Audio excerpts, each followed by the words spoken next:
Millions of frontline workers keep our economy running and are provided with the latest technology to do their jobs. But digital adoption, especially by frontline workers, is really hard. This is Frontline Innovators. We explore how to overcome challenges and achieve success when we empower our essential workers. I'm Justin Lake. And I'm Gene Signorini. Together, we speak with experts who are leading the way and driving digital transformation to the front line.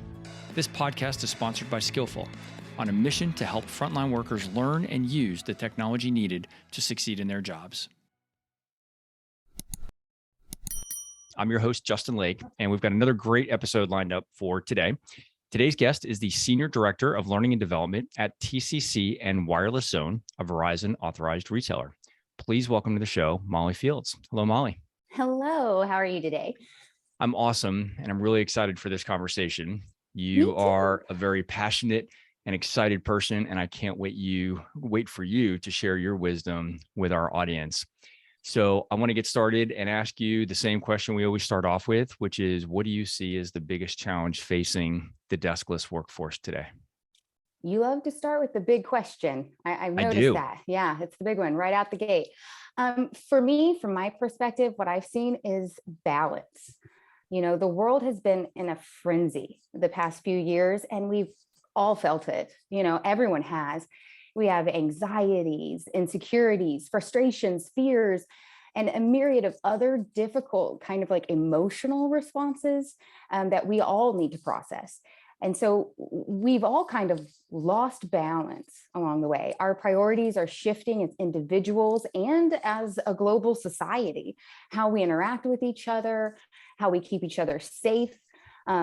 Everything is kind of up in the air right now, and it has been for a while. So finding balance so that you can be intentional with your energy is the biggest challenge we've seen in our company as the true underlying cause for most of the communication issues and execution issues that we've faced over the past 2 to 3 years. So I hope you have the single silver bullet that solves all of those challenges. And I'd like you to tell it to us right now, please. Oh, stay tuned. Yeah. It may be here. I've saved it for last. No, those are some pretty, not to make light of those topics at all, because there's some pretty, strong personal emotions as you just described that. And we've heard that a lot. We've all witnessed it firsthand. It's really interesting to have a conversation that's kind of in a business context and yet be talking about such strong personal emotions. Connect the dots for me. Why is it that you and the TCC team are so focused on the strong personal elements of the workforce as you just described it? Well, that's what our culture, that's what we've built in our culture. We always put our people first, and that has been transformative for our business. This has been an intentional culture shift for us well before any of the other global happenings have been going on. So we've been working on our culture and like intentionally and diligently for the past 5 to 7 years. Our current owner, he wrote a book on it, creating a culture of good. It's about putting people first, really supporting emotionally intelligent leaders, understanding the true cause so that we're curing causes and not symptoms. So when you get that frustration of why aren't they doing this, right? Why isn't this is good for you. Why aren't you doing this? The reason is never systematic, right? The reason is always emotional, we've found. And so the emotional support is where a direct leader can have the most impact. I mean, change is hard. And it's common in business to think that emotions won't have an impact. That old adage of leave it at the door was never possible. And it certainly isn't today. And especially in the climate of today. Emotional intelligence of your direct frontline leadership is business critical to change management. And when our executive team and our department heads, we realized that, that's when we started making severe cultural shifts to serve the people and their needs, feelings first. So the leaders have to help people process change, understand the why, find the space to make their change in the day, help them navigate the frustration that comes with newness. Every newness is frustrating, but it ends up being largely beneficial. It's people now, especially today, we were lucky to have that culture already established and strong before this happened. But I'm seeing, and in my network, and I'm talking to other professionals that maybe didn't have such a strong EDI network, maybe weren't intentional about inclusion and diversity before, maybe that weren't intentional about employee resources before, needing to pivot quickly. We were lucky that we were already establishing that foundation beforehand. But even with that pre-established thought process, we struggled.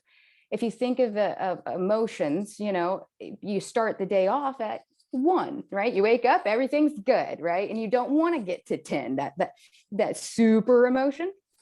Now you think of it as people are waking up at level 5.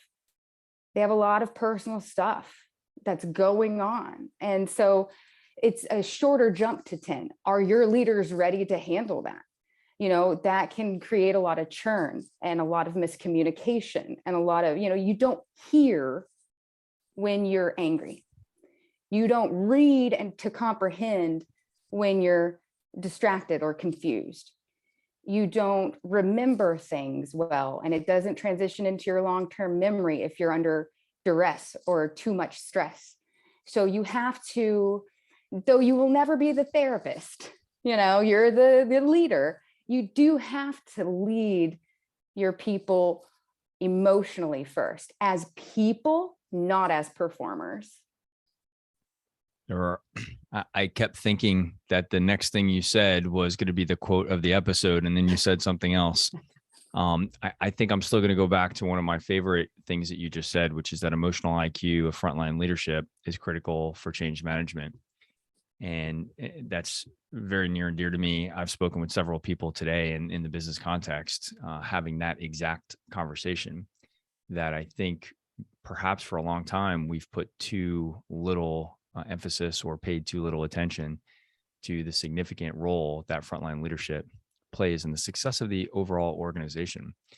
Many times they're, by definition, some of the least experienced leaders in the organization because they're likely new to role.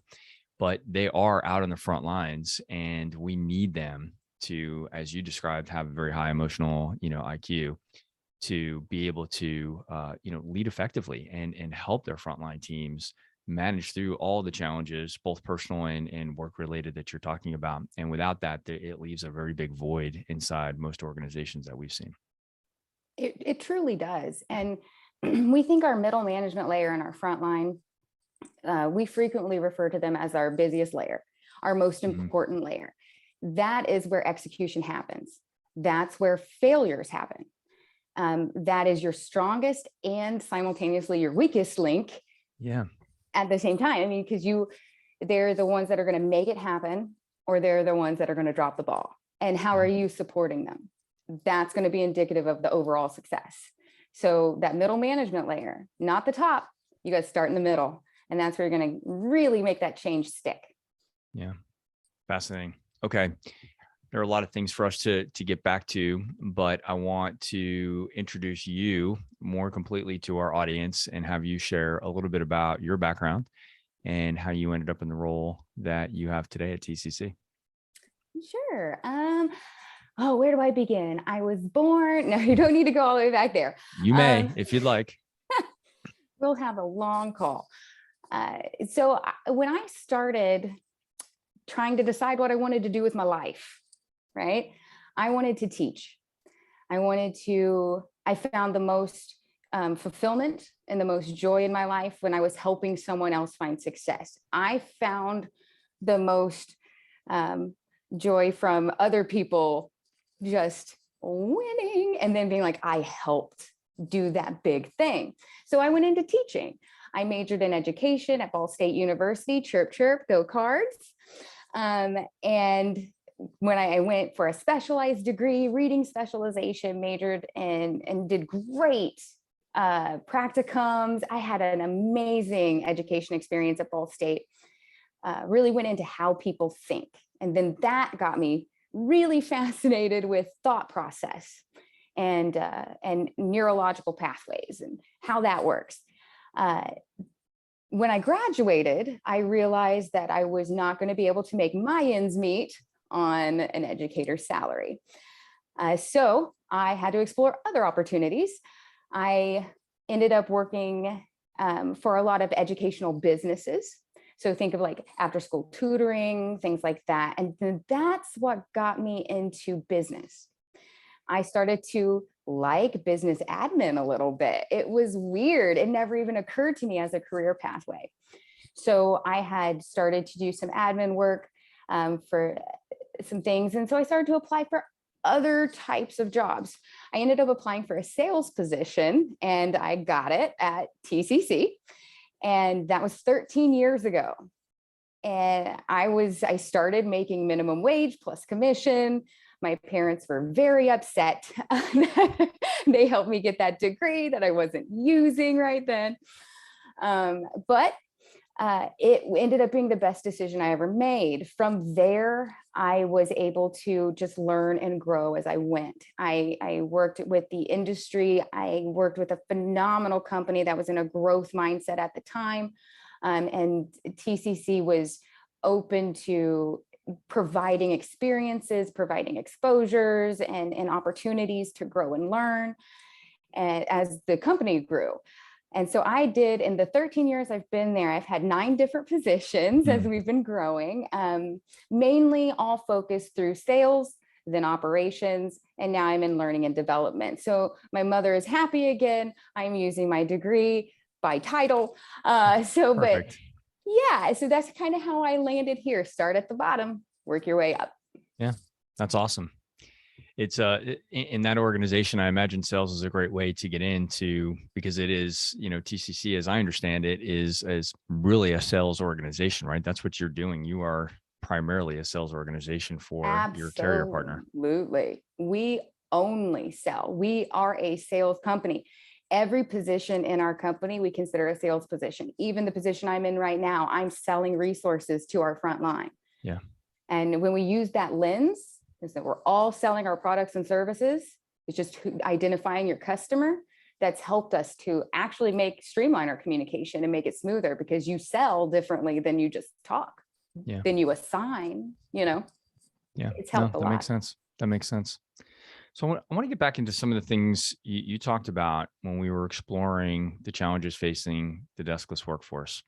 And you were talking about some real, I think, change management topics versus just L&D topics.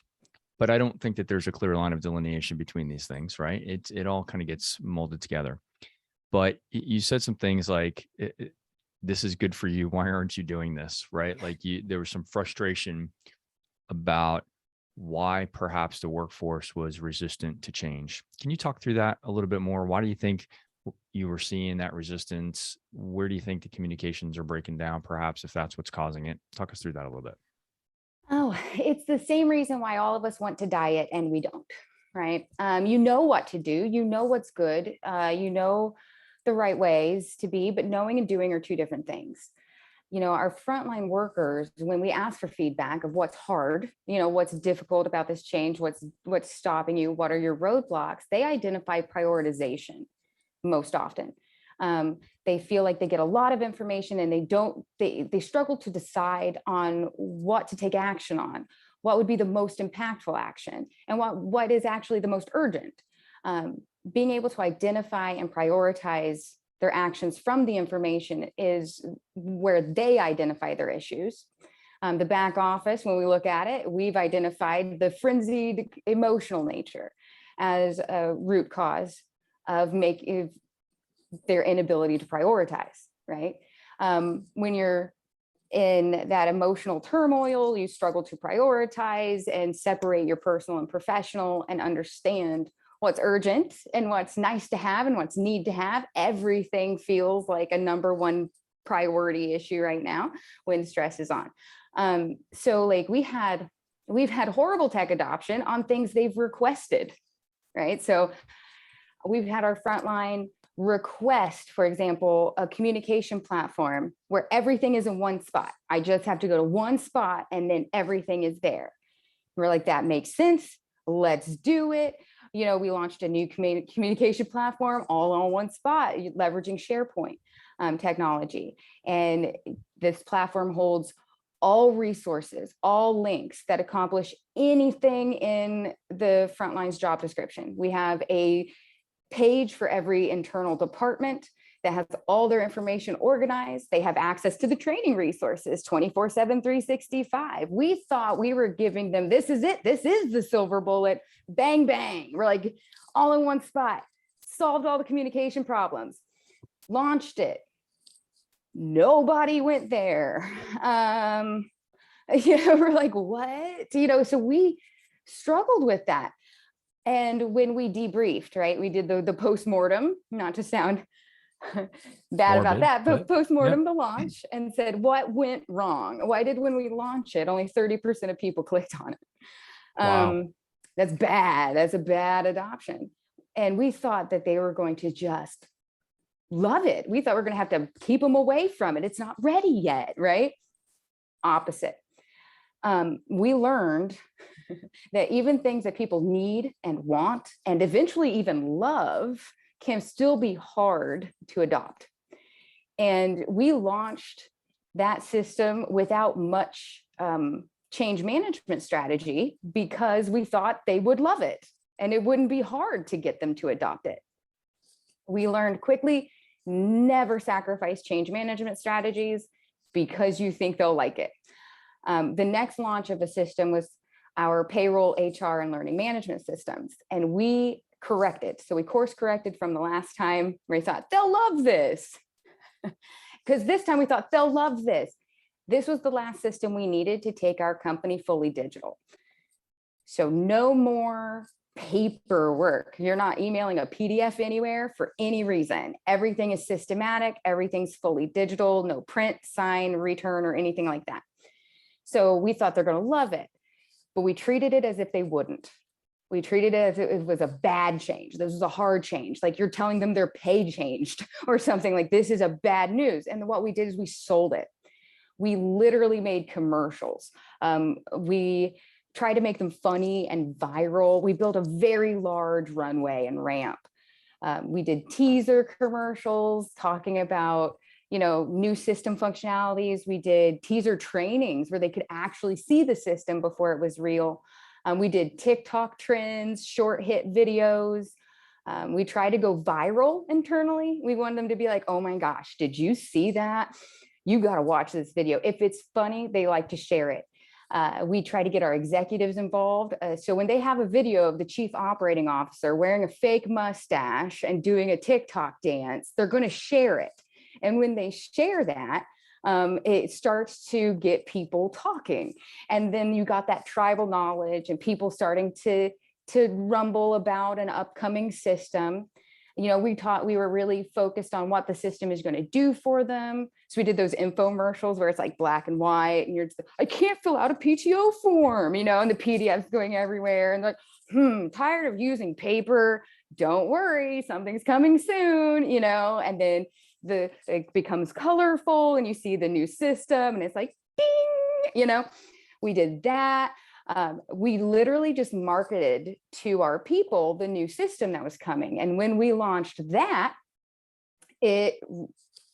perfect adoption. We had great feedback, people focus grouping, people coming up with suggestions, finding new features that the back office didn't even know, giving us ideas that helped us really shape the system in a totally different way. So the engagement was very different versus they requested it, we gave it to them, why didn't they use it? Versus they requested it, we sold it, they used it. Made a big difference. You just gave our audience and me a clinic on the lessons learned and how to do this right. You said something which was just absolutely brilliant. Even though we knew that they were going to love it, we treated it as if they wouldn't love it. And I love the way you thought about that. And I think that's such an elegant evolution for you coming from the previous project that you described, where you thought they were going to love it and they still didn't embrace it. Such a neat way to think about it, that we need to continue to sell them and, really persuade. There is a, L&D and change management strategy is a bit of sales, right? Like you said before, it is a bit of the art of persuasion. and to help them understand the benefits to them exactly as you were describing, and to make it fun, I think was absolutely brilliant. Let me ask you this though. You had an experience here. I think some of our audience listening to this might say, well, that sounds great, Molly, but you guys obviously had a big budget to make all that stuff happen. In our organization, we don't have a budget for that. So we're just going to roll out the payroll and HR system, and we're just going to have to do it the ordinary way, right? Talk me through your justification of that. I would say you can do more with less than you think, right? So all of our stuff for TCC is created internally. I write it all. I don't have to purchase this from other providers and things like that. It doesn't have to be that polished, perfect video. A lot of the videos that I shared with our frontline were from my cell phone. Just literally, I'm just recording the chief operating officer on my cell phone in the office. And then I send it out through Teams, or I shoot it out through SharePoint, email it to people. The technology, high quality technology, is right now in your pocket. You have a better camera in your pocket than we had through the entire 90s, right? Like when we had our I'm dating myself here. We had our camcorders and stuff. Like your phone can record 4K video if you're in a late, device. It's insane. You're absolutely correct. You can make this stuff yourself, guys. And honestly, the personal touch helps that engagement when they can see the faces, the names on the email, and they see that boss's boss having fun with life, and they see that message come from the president of a company, or the department head, or, somebody that's in your company famous. We call it TCC famous or zone famous.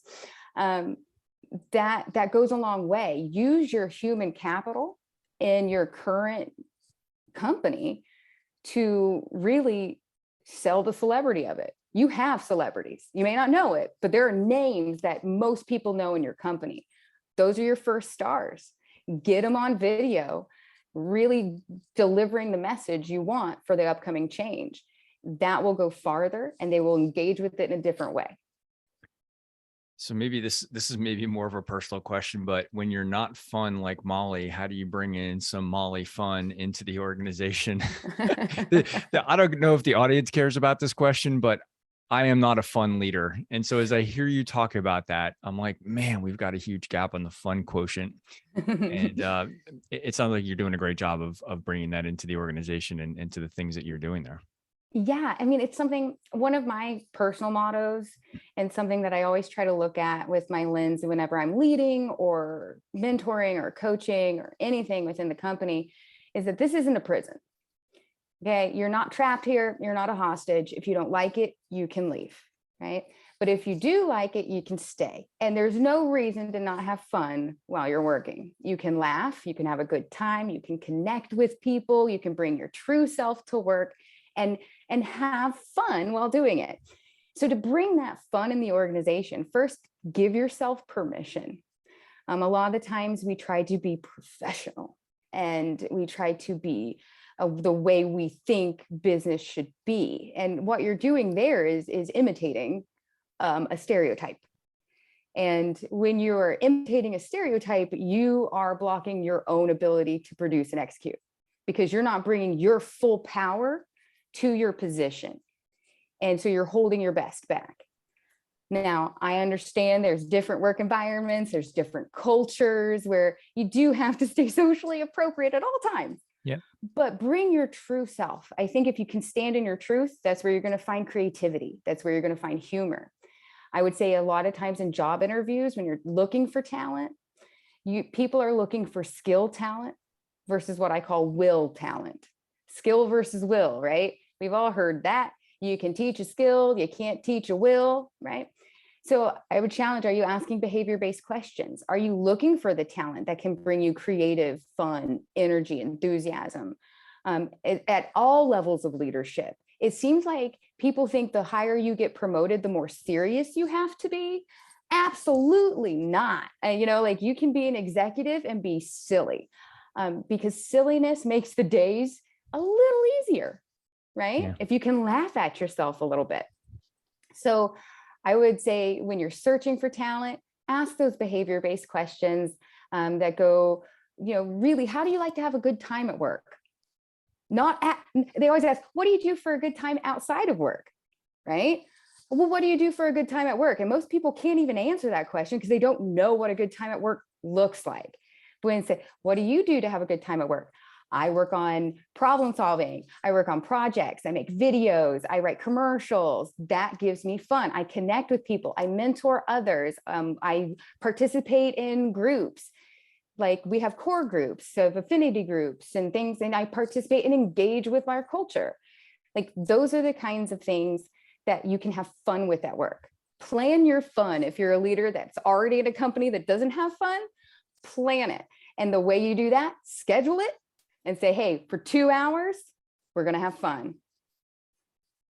I'm sinking here as I'm trying to think about all the things maybe we're doing wrong in our company. But it's great to hear you talk about that. And you're right. Typically, when the thought of fun comes up in a work context, it's thought of as those things that you do before or after you come to your job. Yeah. And while I may not be the best catalyst for fun around my team, I'm certainly supportive of having fun in our organization. And so I think we have a lesson to learn there about how we can incorporate that more into what we do. But it also makes sense to ease the burden and stress associated with change in an organization to, lighten the mood a little bit and to, just make things generally more, enjoyable. And maybe maybe this is a perfect indication that I don't know enough about fun, because I'm going to turn this back to a kind of a business metrics thing, but I'm doubling down on my lack of fun here. But I'm curious. I mean, this is such an amazing contrast between the way that you tried to roll out their SharePoint solution and then the lessons learned and the way that you kind of recalibrated to roll out the payroll and HR systems, right? Two completely different experiences. Was it largely the same workforce, same people? Mm-hmm. Okay, yep. So we're talking about the same groups of people, just different systems and a different way of going about it. So there can't be a better, case study for this. I'm curious how you would measure. So our friends in change management want to be able to measure the readiness for go live, right? They're measuring the progress that we've made in terms of the field readiness for a change like this. Did you still put math to this exercise, or did you just let it be a gut feel that, hey, we've got this thing moving in the right direction and we feel like this is the right, the right way to approach this? The only metric we usually look at for adoption is engagement. So how many clicks? Did people enroll? Did people log in? Did they click? And so that's our first post-launch metric check. Did people find it? Did they click on it? Yeah. And the 30% launch versus the 75% launch shows us the big difference in delta there. And we consider, 75% login on the first day of a launch. You have to assume that 25% of people probably aren't working that day. That's their day off, right? Yep. So that to us is 100% action.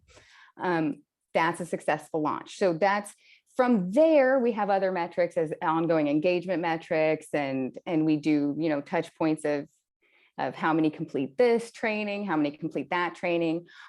For previous launches, we've done some pre-assessments. Are you ready for this? And you got to do the, are you ready for this? Do, take this knowledge check, and then they take that. And then anybody that didn't pass, you get the trainers up to them and say, hey, watch this video again. All right, we're ready. Then you take that to the go, no go meeting of, like, hey, here's what we've done. Here's how many people have watched the commercials. Here's how many people have completed the training. We believe we're ready to go. And then post-launch, how many people interacted on launch day as expected or as intended. Was it successful or was it not? Would your culture allow for not going forward if the team wasn't ready? Oh, yes. Oh, yes. We have stopped things before just because they didn't get it. They're not on the thread. It is better to just not launch than to launch when no one's looking. Yeah. That's Perfectly said. Also, I agree. And we've seen that a lot. And that's actually why I asked the question, because I think it is a cultural thing in many of the organizations that we've been around, where there's a lot of talk in the early phases of a project that, hey, we're not going to go live unless this, that, and the other thing are ready. And the reality is there's oftentimes a very strong pressure to keep things on time. There may be downstream implications. And I know when I simplify things, when we're kind of talking about these examples from afar, I realize that everything's not as easy as just saying go or no go. I do recognize that. But I do think sometimes the culture doesn't permit that understanding to say, well, if the team's not ready, then why would we push this down their throat? Because ultimately we're just going to fail. Right. Right. And instead, what we see happen is it gets pushed out anyway. And then there's probably more time and more energy and certainly more money is spent trying to recover from a failed deployment, rather than maybe pausing, giving yourself days or another week or two or whatever the case it may be to bring everybody up to that readiness. So I really commend you and the culture that your organization has for being able to take a deep breath and be honest with yourselves. Yeah, I do have to say, like, I think if everyone actually took a deep breath, they'd find in their business the same that we found. I don't think it's unique. I don't think it's special just to us. But you know, the wisdom of our decision makers, right? Our owner, our president, and executive team, when they did look at our business, because we used to run like that. We did. When I've been with this company, we ran like that. Again, I've been here for 13 years, so I've seen this company go from infancy to maturity, and we've lived that life of, we've got to hit the deadline. We have this, you know, IT contractor to develop this software. We have to release it whether they're ready or not, or we're going to lose money, right? We're going to end up having to pay for out of scope work, or, you know, things that add more to what we are agreed upon time, you know, and things like that. And what we found is when we force pushed anyway, it cost more money in the long run. It really does. And while I would love to say that we do our culture only because it's the right thing to do, that is our main motivation. And I do believe that. But a fantastic side effect is that you make more money. And it seems counterintuitive that, you know, you spend more, but you spend more to make more. When your people are supported the right way, they don't churn, tenure is valuable. You know, you get the tribal knowledge, you have more stability, you have longer term success, a more sustainable change. And when you do have a change launch, you know, so it's worth it to wait that extra month and do some extra training and retraining and recommunicating to make sure they're ready to take advantage of it when it's launched. Pay that extra for that month, as opposed to trying to retrain, recreate content, relaunch something. We've had to go through full relaunches before because adoption was so low back when we were working in a business, you know, plan.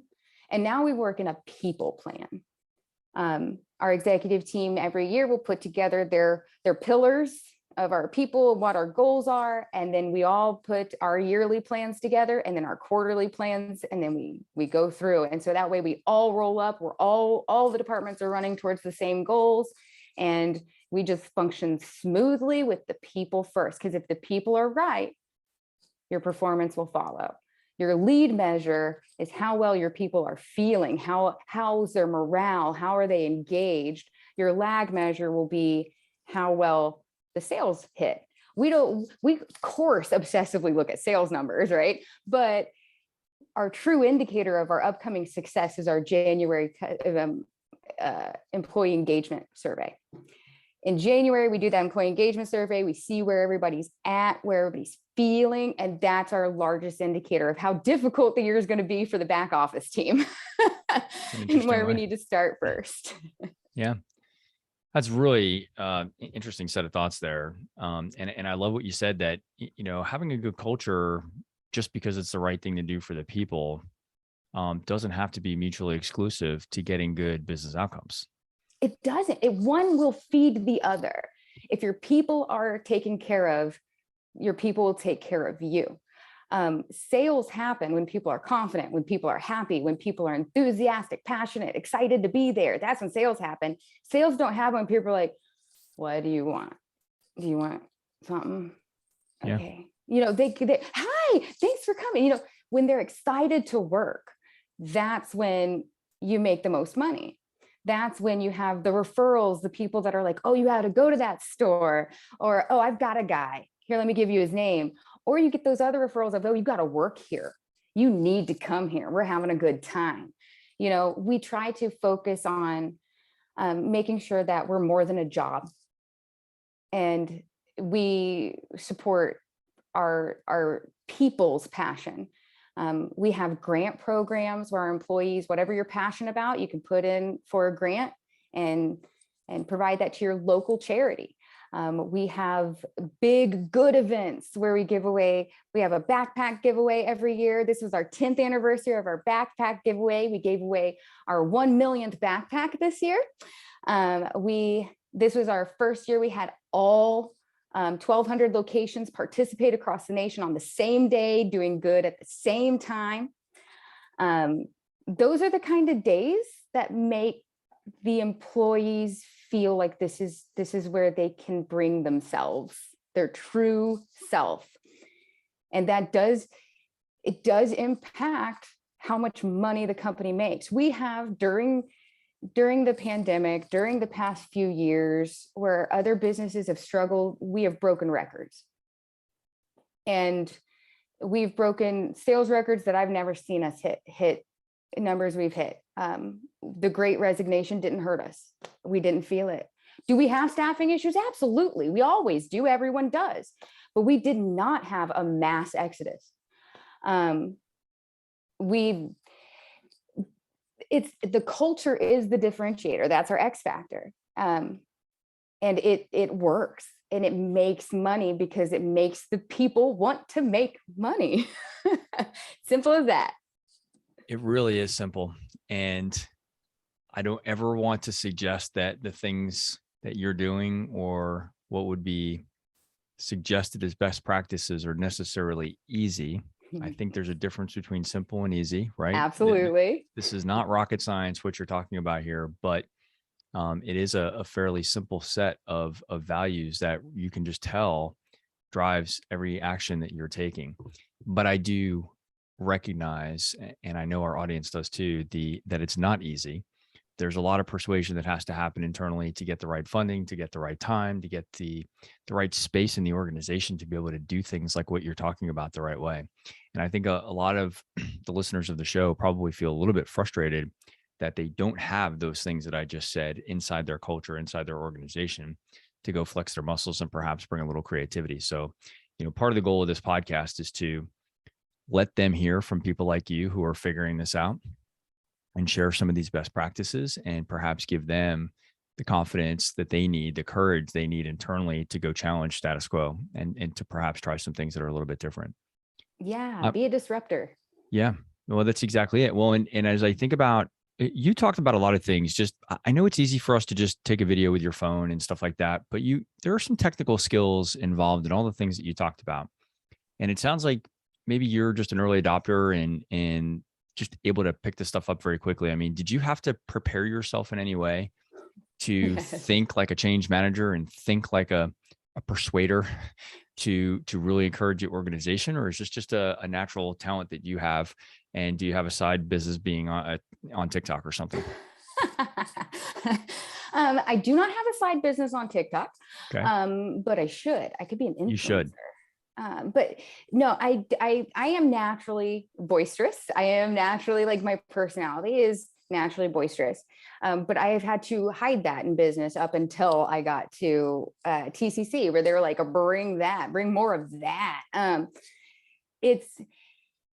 But I am horrible with tech. So, interesting. Fun fact, I have to live in YouTube University.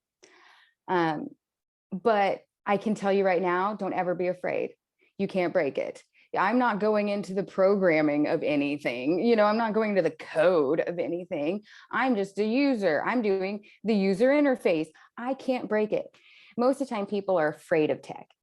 Click without fear, folks. Click without fear. But YouTube, making sure that when we have a new system come in, that I take all of my trainings, I do them more than once, but it's my own personal development that keeps me shaping and growing new initiatives and new innovative programs. I have never stopped learning. I continue to get certifications. I work with Udemy, Management Strategies Institute. I am constantly, I'm in a change management certification right now, even though I've got a couple already. That's another thing. A lot of people are like, I've already been certified. Okay, new ideas happen every single year. So I may already be like, I've got my Lean Six Sigma green belt, right? So I'm like, hey, process improvement, I've got that. But no, I don't. Now I need agile project management. There's so many other avenues to look at. When you read a professional development book, you should not ever, from top to bottom, make that your Bible and say, this is how I lead now. This is how I do business now. Absolutely not. You're going to pull one or two things, or that's really poignant, to create your own business philosophy. So one thing that I've done in all of my ongoing education and my continuing certifications and my soft skill development is that I've created my own development book. So every time I'm grabbing or reading a book or taking a cert, I'll take any ideas that I do want to take away and I write them down in my own book. So it's all the ideas smashed into one, from the Carnegies and the Ziglers to the new cutting edge, whatever someone's talking about on YouTube, like this Frontline Innovators podcast. You can glean stuff from everywhere. But I would just say those professionals that are not growing, not learning, if you're not actively pursuing some kind of skill development, you're falling behind, because other people are. And you've got to continually be hungry for that. Stop asking, what can you do to make my job easier? Start asking, what can I do to be better? And it's out there, guys. Most of it's free. That is the thing. I mean, the impact of things like YouTube and, joking aside, things like TikTok, between the technology that we all have in our pocket, with a 4K camera, able to do video with, no special lighting required and everything else, right? It's really amazing what can be produced. I think where some things can get a little bit tripped up is number one, just the confidence to do it and to get outside of your comfort zone, exactly as you described before. And then also thinking about the distribution. How do we get the message out to the right people? And it sounds like you've mentioned some things that are a little bit not typical for a frontline workforce. So you talked a little bit about using Teams, and I'm curious about, is that the primary communication technology that you use, Teams combined with SharePoint? I know you talked about, some of the adoption challenges earlier on, but is that how you're getting communication? Is that how you're dropping all that video content out to folks? Is that primarily through Teams? Oh, Teams and SharePoint. So we use the Microsoft suite. We leverage every aspect of that, from Power Automate to Microsoft Forms for polls and knowledge checks. We also have, the SharePoint site, Microsoft Stream for our video management. But the frontline doesn't see all of those aspects. They see the SharePoint site that we've titled Prism, and it has all of the stream embedded and things like that. Again, that sounds super complex and difficult. I'm telling you guys, YouTube SharePoint, okay? It can be done. I know if you think you look at this tech, or you look at this SharePoint stacked site, or you look at how we've embedded videos, you guys, I'm telling you, if anyone can do it, so can you. I'm not smarter than anyone else. I've just read things and watched other people that were smarter than me do it. That's how humans learn. I watch someone else do it and I mimic. So there are click-throughs out there for whatever you want to do. But you build this layered SharePoint site. What we have is a news feed for the main page. That news feed is all the what's important now. What do you need to know right now, today?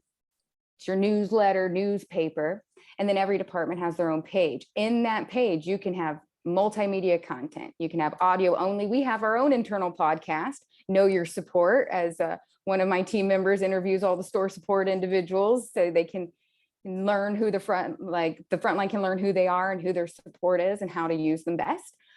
We have video materials through Microsoft Stream.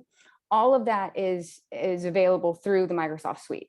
And all of the Microsoft Suite has tons of help files internally. And there's also tons of stuff on YouTube. We use Power BI, Microsoft Power BI for our reporting. So whatever ecosystem you choose, we do suggest that you choose one that's all in one. So like Microsoft is ours. That's what we landed on. We tried a bunch of different ones. We had like one company that did our news feed one time. Then there's one company, this was our chat. So like our chats, group me, and then our news feed is Rebiz, and this, but we finally decided streamline, simplification, keep it as simple as possible. Microsoft does it all. Let's use Microsoft. So we use Teams for all of our meetings, and I mean all of our meetings. We do an all-in call every Wednesday for the entire company, and we put it on Teams. It's a live event. They can't jump off on, they can't get on their cameras, or they can't unmute, and you're not going to have any of that, because Teams now has live events and controls like that, webinar options. But once a week, every Tuesday at 3 p.m., the entire company gets on a call. We hear from the president of the company. We hear from our executive vice president of sales for the East and the West South. And then the whole company has just joined a meeting every Wednesday on Teams. And it's on your phone, it's on your computer. Like, that's a fantastic way to communicate. We also have our support team, like our back office, we call them SPOC, single point of contact. You got to reach out to SPOC if you need anything. That is embedded in Teams. So like if I'm in a store and something's going wrong, my internet went out. No, hopefully not. Hopefully that internet didn't go out, but say something went wrong and the SKU isn't ringing out, right? I can go into Teams and say, hey, the SKU isn't ringing out. And then it's fixed from the back office in real time by leveraging Teams and that kind of chat software. It's amazing. I think that a lot of companies have tried to save money, limit expenses by not extending access to some of the systems that you just talked about to the men and women on the front lines in their organization. And it seems so simple. And I know teams may not have the same perception by everybody, but just extending that to the men and women on the front lines opens up a whole new way to communicate and get communication from them. And I think sometimes it's one of those simple, not easy necessarily. I know it's costly and things like that, but it's actually a pretty simple solution. And everybody knows how to use messaging products today. We're all using text messaging and Messenger and Facebook and all of that kind of stuff. So it's a very natural way for us to communicate these days. But for some reason, in a lot of teams with frontline workforces, they kind of shut down that line of communication. And then I think they wonder why they're struggling to get information to and from the people that are most important in their business. I think you're dead on. I mean, we did it too. We had all our disjointed systems because this communication platform saved us $20,000. And this communication platform saved us only a couple hundred, but you go with who's the cheapest webinar, who's the cheapest, that. When you do it that way, you may be saving money now, but you're losing money later when that information isn't there, when that comprehension isn't there, when that reference and resource document isn't there. And you miss that sale or you lose that transaction. So it is worth it. Pay up front. Whatever system you decide on, it needs to be a holistic system. Since we use Microsoft for everything, our frontline can make their own teams. So like we have stores making their own store teams where they're like plugging in the Power BI into their teams so they can see their reporting and their KPIs. They're embedding the Prism and SharePoint information feeds directly into their teams. There's all those add-ons. They all work together. So that way it's streamlined and it gives those frontline people, I know the licensing is expensive, guys. Trust me, I know it, but we've broken records 3 years in a row. And it's about information. Knowledge is power. Power is confidence. Confidence is sales. Brilliant. I have to wrap it up there. I can't think of a better way to wrap up this conversation. I knew it was going to go fast. And Molly, you've given us such great insights. I think that was a clinic on at least two main things. That the first part that I really loved about the discussion was you sharing the learning from a deployment that didn't go so well and how you recalibrated and, did another project and had, much greater success. So just that learning process, I think, was worth hearing about, that it's okay to admit that something didn't go well in the past, but how are we going to use that to figure out a better way forward? So I love that. And then just kind of talking through the change management aspects of what you did in the second go around and introducing some fun to it. Really a really great discussion today. So thank you very much for sharing. You're welcome. Thank you so much for having me. All right. Well, I do need to wrap it up there. And for our audience, I hope you've enjoyed this conversation as much as I have. I know that Molly brought a ton of energy and enthusiasm to this conversation today. So if you have enjoyed it, please share and rate the podcast. 5-star ratings help ensure that it gets promoted to other professionals like you that are innovating on the front lines. And this podcast is sponsored by Skillful, the mobile digital adoption platform for deskless and frontline workers. Visit the website at skyllful.com. And we're always looking for new guests on the show. So Molly, if you, or if the audience, you know somebody else that should be on the show, please make an introduction on LinkedIn. I'd love to meet them and get them on the show. Molly, thanks again for your time today. Thank you so much. Have a great one.